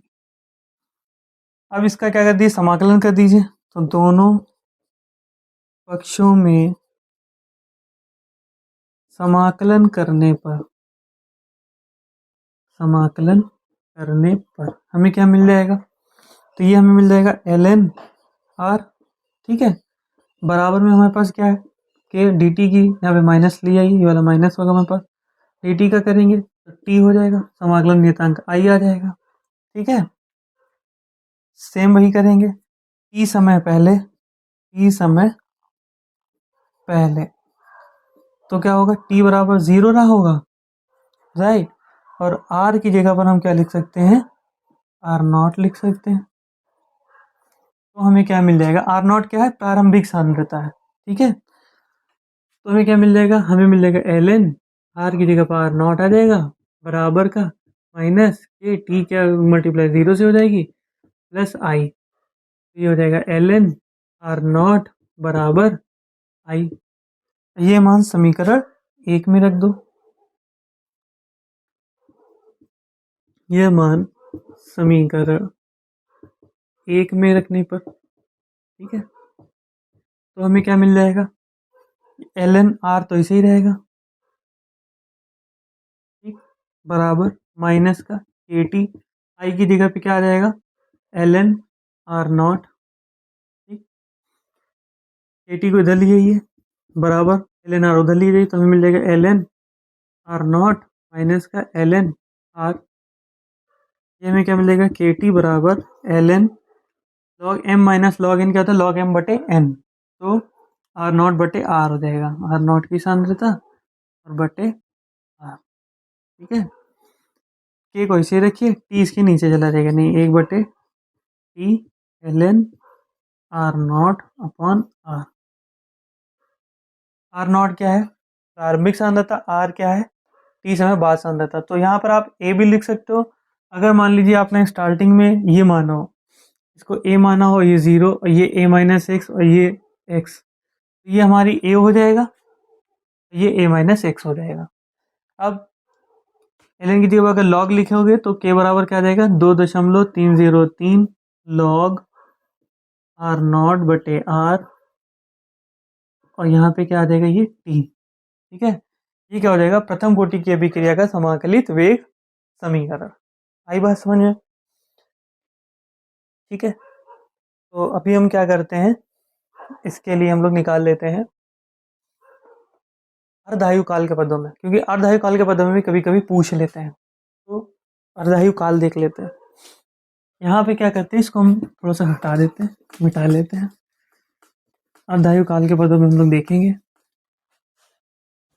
अर्धायु काल क्या होता है। अर्धायु काल, अर्ध आयु काल, ये वो समय है जिसमें कोई पदार्थ अपनी प्रारंभिक मात्रा का घटकर आधा रह जाता है। तो लिख लेते हैं, वह समय जिसमें कोई पदार्थ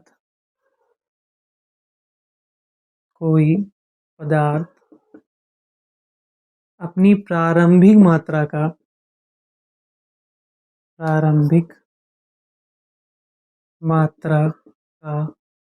घटकर आधा रह जाता है, ठीक है। इसको किससे प्रदर्शित करते हैं हम लोग, टी हाफ से प्रदर्शित करते हैं। टी की जगह पे क्या आ जाएगा, टी हाफ आ जाएगा। समाकलन वेग समय प्रथम कोटि का आप याद ही कर लो, सिंपल सा। आर नॉट क्या होती है ध्यान रखना, ये प्रारंभिक सांद्रता होती है, प्रारंभिक सांद्रता, और आर क्या होती है टी समय बाद सांद्रता, यानी कुछ समय दे दिया हो उसके बाद सांद्रता हो अभिकारक की, ठीक है। अब देखिए इसे किससे प्रदर्शित करते हैं, टी हाफ से, इसे टी हाफ से प्रदर्शित करते हैं। इसका जो यहाँ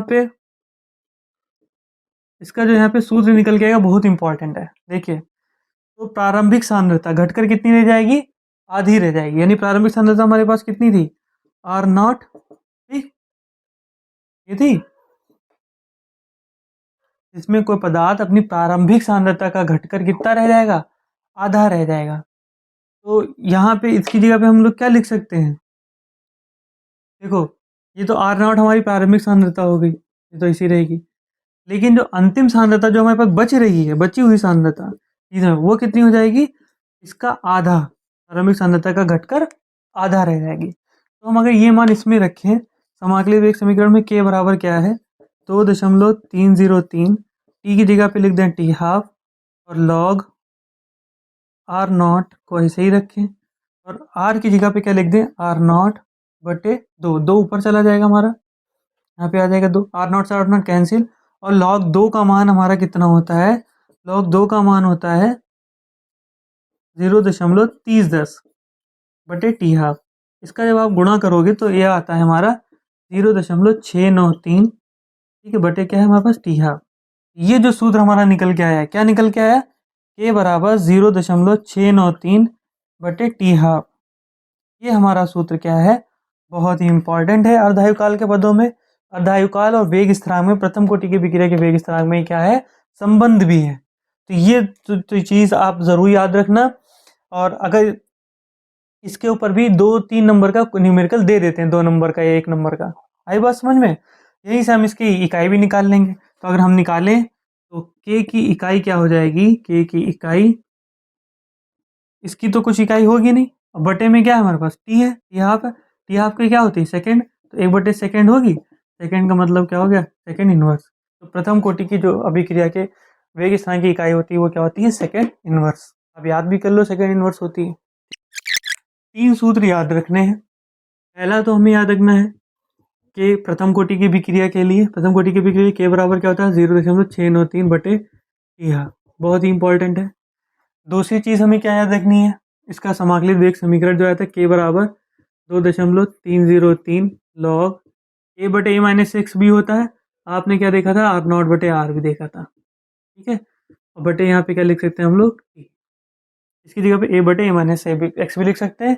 ये हमारा क्या प्रारंभिक सांद्रता है, ये क्या है अंतिम सांद्रता। और इकाई याद रखना, तो प्रथम कोटि, शून्य कोटि और द्वितीय कोटि, इनकी इकाई आप देखो, ठीक। ये कोटि है। प्रथम कोटि की तीनों में सेकंड इनवर्स होता है, तीनों में, ठीक है। इसमें होता है मोल प्रति लीटर, मोल लीटर इनवर्स। इसमें इसका उल्टा होता है, मोल इनवर्स और लीटर, बस। प्रथम कोटि की क्या होती है, सेकंड इनवर्स। इसकी होती है mole litre inverse second inverse. इसकी होती है mole inverse litre into second inverse. बहुत ही इंपॉर्टेंट, तीनों का याद कर लो, एक नंबर पक्का है, ठीक है। चलिए एक न्यूमेरिकल है इसमें का, वो सॉल्व कर लेते हैं हम लोग। चलिए नेक्स्ट आ जाते हैं हम लोग विद्युत रसायन पर। विद्युत रसायन चैप्टर पर आ जाते हैं और इसको भी जल्दी से निपटा देते हैं, विद्युत रसायन, ठीक है। डी ब्लॉक के 2 क्वेश्चन है, उनको भी देख लेंगे। चलिए तो पहले हम लोग देख लेते हैं कोलेराउश नियम। कोलेराउश नियम, कोलेराउश नियम क्या कहता है कि मान लीजिए कोई विद्युत अपघट्य है, ठीक है। कोई विद्युत अपघट्य है, किसी विद्युत अपघट्य, इसकी सीमांत मोलर चालकता देखते हैं कि सीमांत मोलर, सीमांत मोलर चालकता क्या, अनंत तनुता पे बहुत ज्यादा डाइल्यूट कर दिया जाए। सीमांत मोलर चालकता उसमें उपस्थित सभी धनायनों, मतलब बहुत ज्यादा जब डाइल्यूट कर दिया है, अनंत अनुता कर दी है, जितने भी आयन मौजूद है उनकी चालकताओं के, मोलर चालकताओं के योग के बराबर होगा। उसमें उपस्थित सभी धनायनों व ऋणायनों की सीमांत मोलर चालकताओं के योग के बराबर होता है।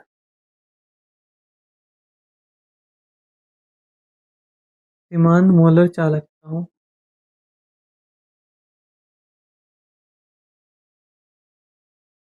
के योग के बराबर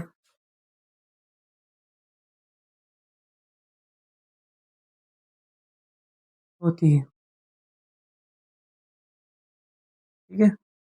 सीमांत मोलर चालकता मान लीजिए ये हमने ले लिया, लेमडा एम नॉट। तो धनायन की मोलर चालकता मान लीजिए ये हो गई हमारी, ऋणायन की मोलर चालकता ये हो गई, ठीक। तो मान लीजिए धनायनों की संख्या हो गई हमारी ये, ऋणायन की मोलर संख्या हो गई ये, ठीक है। इनके योग के क्या होगी, बराबर।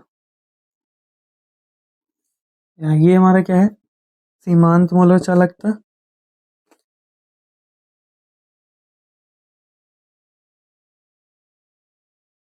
ये क्या है, धनायनों की संख्या, ये क्या है, ऋणायनों की संख्या,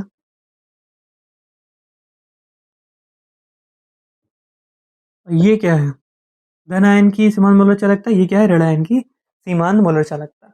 ये क्या हो गया, हमारी कोलेराउश नियम हो गया, राइट। अगर इस बात करी जाए कि इससे हम क्या ज्ञात कर सकते हैं, तो इससे हम लोग किसी विद्युत अपघट्य की मोलर चालकता ज्ञात कर सकते हैं, सीमांत मोलर चालकता। जैसे मान लीजिए हमारे NaCl की याद करना है मोलर चालकता, तो NaCl की मोलर चालकता क्या होगी, NaCl की मोलर चालकता क्या होगी भाई, सीमांत मोलर चालकता, ये होगी Na प्लस की चालकता, सीमांत मोलर चालकता, प्लस Cl माइनस की मोलर चालक, सीमांत मोलर चालकता, ठीक है। इनके योग के बराबर होगी। इस तरीके से हम क्या कर सकते हैं, याद कर सकते हैं। नेक्स्ट हम लोग करते हैं देखिए अंदर, एक तरफ लिख लीजिए गैल्वेनिक सेल और एक तरफ लिख लीजिए विद्युत अपघटनी सेल। तो गैल्वेनिक सेल में हम लोग क्या करते हैं, गैल्वेनिक सेल में आपने देखा होगा कि दो पाथ हमारे पास होते हैं, अलग अलग विद्युत अपघट्य भरे होते हैं, उनमें इलेक्ट्रोड डूबे होते हैं, Zn की एक कॉपर की।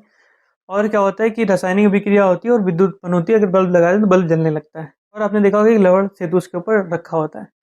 इसके अलावा विद्युत अपघटनी सेल में क्या होता है, तो विद्युत अपघटनी सेल में हम लोग रॉड डालते हैं, लेकिन रॉड को विद्युत से कनेक्ट कर देते हैं और अभिक्रिया कराते हैं। तो हम लोग क्या देखते हैं, जब विद्युत अपघटन कराएंगे तो हम देखेंगे कि कुछ विद्युत जो होगा वो किसी इलेक्ट्रोड पर जाकर हमें अवक्षेपित हो रहा होगा, मिल रहा होगा।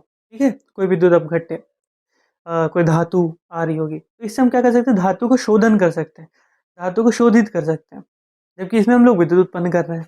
तो पहला पॉइंट तो यही हो गया कि इसमें हम लोग क्या करते हैं, इसमें हम लोग रासायनिक ऊर्जा से, रासायनिक ऊर्जा से क्या उत्पन्न करेंगे, विद्युत ऊर्जा। राइट, इसमें हम लोग क्या करेंगे, विद्युत ऊर्जा से, विद्युत ऊर्जा से रासायनिक ऊर्जा, ठीक है, उत्पन्न करेंगे।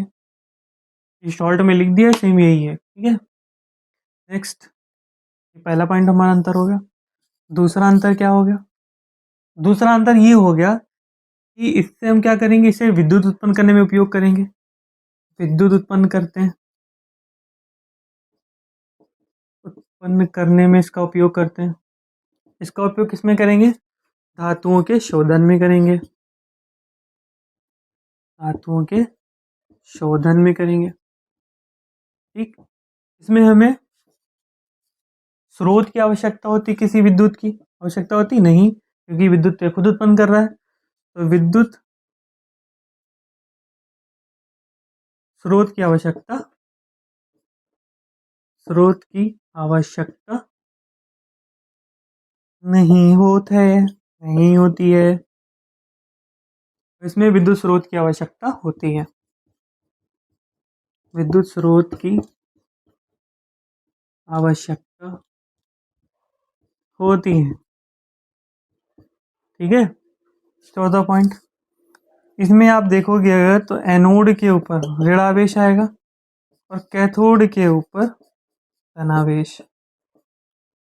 इसमें एनोड पर ऋणावेश नहीं धनावेश आएगा और कैथोड पर क्या आएगा, ऋणावेश। ठीक है, तो ये क्या हो गया, गैल्वेनिक सेल और विद्युत अपघटनी सेल में अंतर हो गया। एक चीज और देखोगे आप कि इसमें अभिक्रिया होने लगती है अपने आप, ये स्पॉन्टेनियस होती है अभिक्रिया, स्पॉन्टेनियस। इसमें नॉन स्पॉन्टेनियस होगी, नॉन स्पॉन्टेनियस। एक पॉइंट है, ये लिख लीजिएगा, इसमें अपने आप होगी, इसमें अपने, जैसे स्पॉन्टेनियस मतलब क्या, ईतर की शीशी खोली, अपने आप ईतर बाहर निकल गया, खुशबू बाहर रह गई, तो स्पॉन्टेनियस हो गया, अपने आप हो गया। ठीक है, अब अगर उस खुशबू को, ईतर को हम वापस अंदर ले जाना है तो वो नॉन स्पॉन्टेनियस हो रहा होगा। इसमें हम अभिक्रिया करा रहे हैं, विद्युत दे रहे हैं, तब अभिक्रिया हो रही है। इसमें क्या हो रहा है, इसमें अभिक्रिया अपने आप हुई जा रही है, विद्युत उत्पन्न हुई जा रही है, स्पॉन्टेनियस नॉन स्पॉन्टेनियस। तो ये हमारा हो गया, गैल्वेनिक हो गया, कुलराउस नियम हो गया, और एक है संचारण, और संचारण को रोकने की विधि।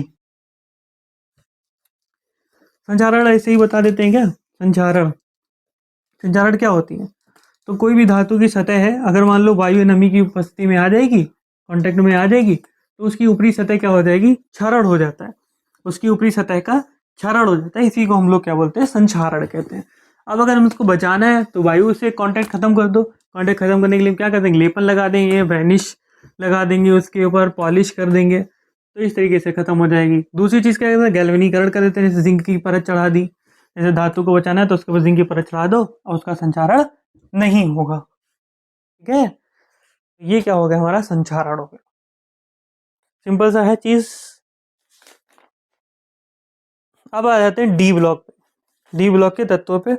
और डी ब्लॉक के तत्वों के ज़्यादा बढ़िया क्वेश्चन जो है मेरे पास इसमें है नहीं, लेकिन डी ब्लॉक में जो है आप चुंबकीय होते हैं कि नहीं होते, अनुचुंबकीय, इस तरीके से क्वेश्चन आ जाते हैं कि अनुचुंबकीय है और इसका संकरण कौन सा होगा, चतुष्फलकीय होगा कि नहीं होगा। तो एक बार वो ज़रूर क्वेश्चन आप देख लीजिएगा। बाकी जो है यहाँ पर एक छोटा सा क्वेश्चन आया कि समाक्रमण संक्रमण तत्वों का सामान्य इलेक्ट्रॉनिक विन्यास और 3 अभिलाक्षणिक गुण लिखिए। तो संक्रमण तत्व हम लोग जानते हैं क्या होता है। संक्रमण तत्व, संक्रमण डी ब्लॉक के तत्वों को हम लोग क्या कहते हैं, संक्रमण तत्व कहते हैं। इनका सामान्य इलेक्ट्रॉनिक विन्यास आया है। सामान्य इलेक्ट्रॉनिक विन्यास हम मान लीजिए जिंक का एक बार लिख कर देखते हैं। जिंक 30 है, ठीक है। तो जिंक से पहले कौन सा शून्य वर्ग आएगा। दो परमाणु क्रमांक होता है 2, 10, 18 या 30 शून्य वर्ग का होता है। हीलियम, नियॉन, आर्गन, ठीक है। तो आर्गन आएगा, तो आर्गन लिख लेते हैं, आर्गन 18। अब आर्गन के बाद चौथा शुरू होगा, तो चौथे में पहले एस आता है और फिर 3D आता है। तो 18, 2, 20 और 10, 30। अगर आप ध्यान से देखोगे तो जितने भी डी ब्लॉक आपको दिखाई देंगे तो उनका एक कम डी में जाता है। यानी एक कम मतलब अगर ये NS है तो एक कम मतलब N-1 होगा। ये डी में जाता है इलेक्ट्रॉन। डी में कितने जाते हैं इलेक्ट्रॉन, तो डी में इलेक्ट्रॉन जो आपको दिखाई देंगे वो 1 से लेकर 10 तक दिखाई देंगे। और एस में इलेक्ट्रॉन कितने दिखाई देंगे, 0 भी होते हैं जैसे पीडी में, या 0 आपको क्या हो सकते हैं, ऑक्सीकरण जो एक्सेप्शन वाले इलेक्ट्रॉन भी हैं उसमें दिखाई दे सकते हैं। और 0 से लेकर कितने हो सकते हैं, 2। N-1 D1 से लेकर 10, NS 0 से 10। आपको बुक में क्या होगा, N ये भी दिख सकता है 1 से लेकर 2। ये इनका क्या होता है, बाहरी शेल का, बाहरी कोश का सामान्य इलेक्ट्रॉनिक विन्यास होता है। ठीक? अगर इनके गुणों की बात करें, 3 गुण पूछे हुए हैं, तो 3 गुण की अगर सिंपल सी बात करें संक्रमण तत्वों की, तो सबसे इंपॉर्टेंट गुण ये होता है कि ये रंगीन यौगिक बनाते हैं। रंगीन यौगिक बनाते हैं। रंगीन यौगिक कौन कौन से हो गए, अभी हमने देखा था, एक हमें ये दिखा था C1H3 का होल 4 2+, ये भी तो डी ब्लॉक का तत्व है। तो कॉपर टेट्रामीन कॉपर, कॉपर संकुल, तो ये क्या है, इसका रंग जो होता है गहरा नीले रंग का होता है, ठीक है। दूसरा गुण क्या है, ये जो डी ब्लॉक के तत्व होते हैं ये उत्प्रेरकी गुण प्रदर्शित करते हैं, उत्प्रेरक होते हैं, उत्प्रेरकी गुण प्रदर्शित करते हैं।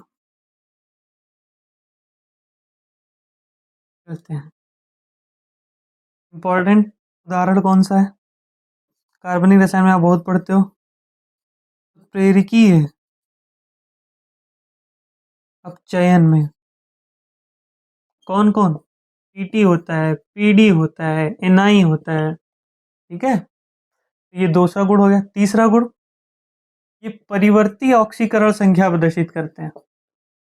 परिवर्ती ऑक्सीकरण संख्या, जैसे Mn आप देखोगे अगर, तो Mn +2 से लेकर +7 तक के ऑक्सीकरण संख्या प्रदर्शित करता है, ठीक है। सिवाय Zn को छोड़कर, मरकरी को छोड़कर और कैडमियम को छोड़कर, ये D10 वाले होते हैं, ये सिर्फ +2 तक शो करते हैं। मरकरी +1 +2 भी शो करता है, ठीक है। तो ये हमारे क्या हो गए, डी ब्लॉक के हो गए। और एक क्वेश्चन जो हमारा लैंथेनाइड से है, बहुत ही इंपॉर्टेंट है, लैंथेनाइड संकुचन। लैंथेनाइड संकुचन, लैंथेनाइड संकुचन होता क्या है, तो La57 जो है, ठीक, La57 के बाद के कितने तक, 14 तत्व हैं। La57 के बाद 14 तत्वों का अंतिम इलेक्ट्रॉन कहाँ जाता है, 4f में जाता है, ठीक है। और 4f के आकार के कारण इसका आवरणी प्रभाव बहुत कम होता है। बहुत कम होता है, अतः नाभिकीय आवेश बढ़ जाता है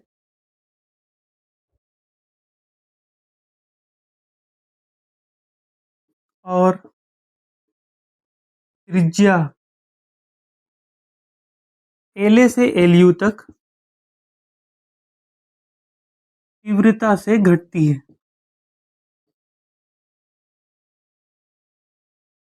इसे लैंथेनाइड संकुचन कहते हैं।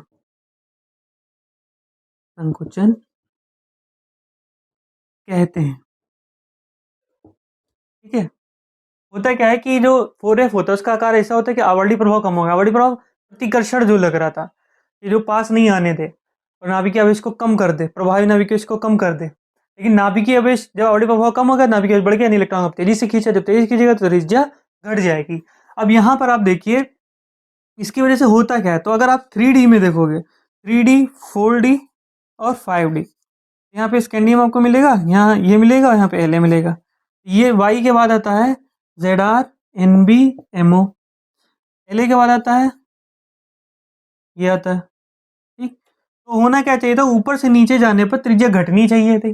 ऊपर से नीचे जाने पर त्रिज्या घटनी चाहिए, सॉरी, ऊपर से नीचे जाने पर त्रिज्या क्या होनी चाहिए, बढ़नी चाहिए थी। लेकिन बढ़ने की बजाय क्या हो जाता है, क्योंकि प्रभावी केस बहुत बढ़ गए तो इसकी क्या होगी, घट गई। ऊपर से नीचे जाने एक पूरा पूरा क्या होगा, हमारा कोश बढ़ जाएगा, फिर भी त्रिज्या बढ़ने की बजाय क्या हो गई, इनकी इनकी बराबर हो गई। इसलिए इन तीनों की त्रिज्याएं जो होती हैं वो बराबर हो जाती है, और किसका परिणाम होता है, लैंथेनाइड संकुचन का परिणाम होता है। आई बस समझ में। इसके अलावा इनके गुण जो लैंथेनाइड श्रेणी के तत्व होते हैं उनके गुण क्या होते हैं, La से मिलते जुलते हैं, इसी वजह से, राइट। तो ये क्या था, हमने पूरा अकार्बनिक रसायन को एक नज़र से देखा हुआ है, एक वन शॉट में रिवीजन करा हुआ है। और आप अगर इस वीडियो को देख लेते हो तो मेरी मान के चलिए लगभग लगभग आपके अकार्बनिक जो होगी वो उसमें आप अच्छा स्कोर कर पाओगे। लेकिन और अच्छा स्कोर करने के लिए 2-4 टॉपिक और आप देख सकते हैं। जैसे मान लीजिए हमने उसमें क्या नाम है, आप इसमें देख सकते हो जैसे डी ब्लॉक के तत्व हैं उनमें आप चुंबकीय गुण देख सकते हो, राइट, और परिवर्ती ऑक्सीकरण संख्या देख सकते हो। कुछ उदाहरण आपको मिलते हैं जैसे K4Fe हो गया, या मान लीजिए CuNH3 का होल 4 2+ दे दिया, NiCN4 2- दे दिया और पूछ लिया कि इसमें संकरण बताइए और इसकी ज्यामिति कैसी होगी। तो अगर आप ये इतना देख लेते हो और आपका आराम से पूरा पेपर हो जाएगा। ये जो 2 वीडियो बनाई है, कार्बनिक रसायन और एक अकार्बनिक रसायन, दोनों वीडियो आप अगर देख के जाते हो तो आपका बहुत अच्छे से रिवीजन हो जाएगा और एक आप अच्छा स्कोर केमिस्ट्री में कर पाओगे। वीडियो बनाने में थोड़ी सी मेहनत लगती है, अगर आप इस मेहनत को अप्रिशिएट करना चाहते हो, आपके लिए हेल्पफुल रहेगी वीडियो, तो वीडियो को लाइक करिए और चैनल को सब्सक्राइब कर दिए। बहुत बहुत धन्यवाद।